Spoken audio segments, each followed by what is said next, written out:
Aaron stumbled out onto the platform, gasping as cold air hit his lungs. The doors closed behind him. The train rolled forward and vanished into the woods, lights fading one by one. Silence returned. Aaron stood there alone.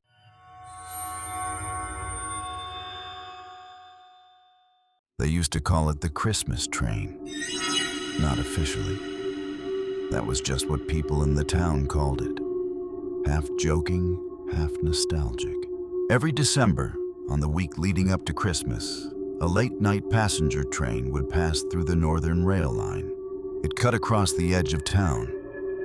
It wasn't on most schedules, and it didn't run the rest of the year. But somehow, every winter, it showed up. This story is about the year it didn't stop. The town itself was small enough that everyone knew the tracks. They ran behind the old shopping strip.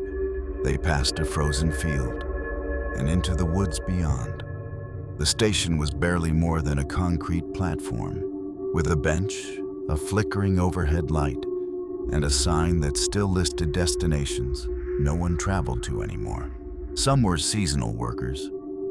A few were just locals who liked the tradition, watching the train roll in. That year, there were 12 people on the platform. One of them was a man named Aaron Blake. He was 34, recently divorced, and heading north to see his parents for the holidays. His earlier bus had been canceled due to snow, and the station clerk had told him, almost casually, "If you're lucky, the Christmas train still runs." Aaron hadn't believed him. But at 11:58 p.m, the rails began to hum. At first, it sounded like wind, then vibration, then the unmistakable metallic rhythm of a train approaching fast, stretching car after car into the woods. It looked older than any modern passenger train, its paint dark, its windows tall and narrow. As it slowed, people stepped closer to the platform edge. Aaron noticed something strange immediately. There was no sound of brakes. The train glided forward smoothly, almost silently, until the front engine aligned perfectly with the platform. The doors opened with a soft mechanical sigh. Inside, the cars were lit and occupied. People sat in pairs, some alone. They wore winter coats, scarves, hats. Some stared out the windows. Others looked straight ahead. None of them waved, and a cap pulled low over his eyes. His face was pale, expression neutral. "All aboard," he said calmly. "Final boarding." The group hesitated only a moment before moving. Aaron boarded with the others. The warmth inside was immediate, almost comforting. The air smelled faintly of pine and something metallic beneath it. Seats were worn, but clean. Decorations, simple garlands and small red ribbons lined the upper edges of the car. As people settled in, Aaron noticed the quiet. Not peaceful quiet, heavy quiet. No one was talking. He sat across from a woman clutching a small wrapped gift. Across the aisle, a young couple whispered to each other until the man nudged the woman and shook his head.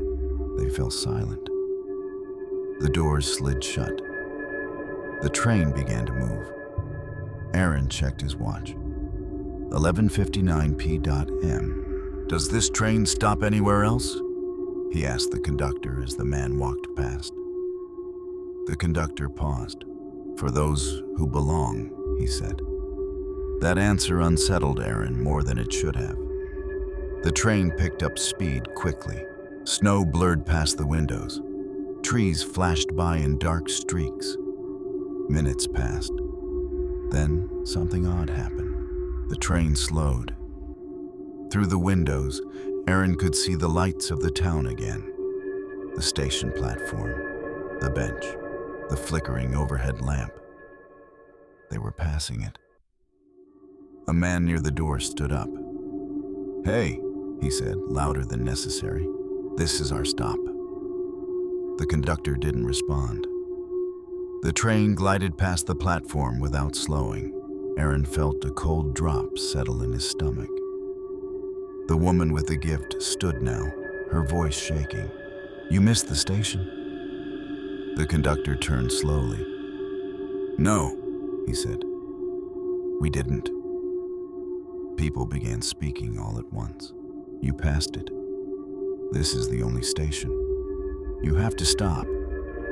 The conductor raised one hand. The noise died instantly. "For some of you," he said evenly, "this was never your train."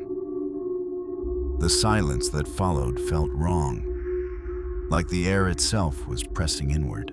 Aaron stood. "Then let us off. You can stop ahead." The conductor met his eyes. "There is no ahead," he said. Outside, the woods thickened. The lights of the town vanished completely. Someone started crying quietly near the back of the car. A man farther up the aisle shouted, "This is kidnapping." The conductor didn't flinch. "This is transit," he said. "You chose to board." A sudden jolt rocked the train. Lights flickered. For a split second, the windows reflected not the inside of the car, but something else. Darkness and shapes within it. Aaron blinked, unsure if he'd imagined it. The woman with the gift unwrapped it suddenly, hands trembling. Inside was a framed photograph. She stared at it, then screamed. Aaron caught a glimpse before she pulled it to her chest. Another passenger found a folded paper tucked into his coat pocket. He hadn't put it there. It was a train ticket, printed in faded ink. One way. The conductor stopped walking. The train slowed again. "This is where some of you get off," he announced. A door between cars slid open, revealing darkness beyond. No platform, no lights, just open night rushing past. The crying grew louder. Aaron backed away. "You said final boarding." The conductor nodded. "For the others." He pointed to 3 passengers. They didn't argue. They stood, eyes hollow, and walked through the open door. The door slid shut behind them. "Timing," he said. Aaron checked his own. 12:17, a dot M. The conductor stopped in front of him. "You're still here," he said softly. Through the window, Aaron saw the station again. Empty, snow-covered, the bench untouched. The doors opened. Aaron stumbled out onto the platform, gasping as cold air hit his lungs. The doors closed behind him. The train rolled forward and vanished into the woods, lights fading one by one. Silence returned. Aaron stood there alone. He looked at the platform. Only one set of footprints led away. The next morning, the station clerk denied any train had run that night. Security cameras showed nothing but falling snow.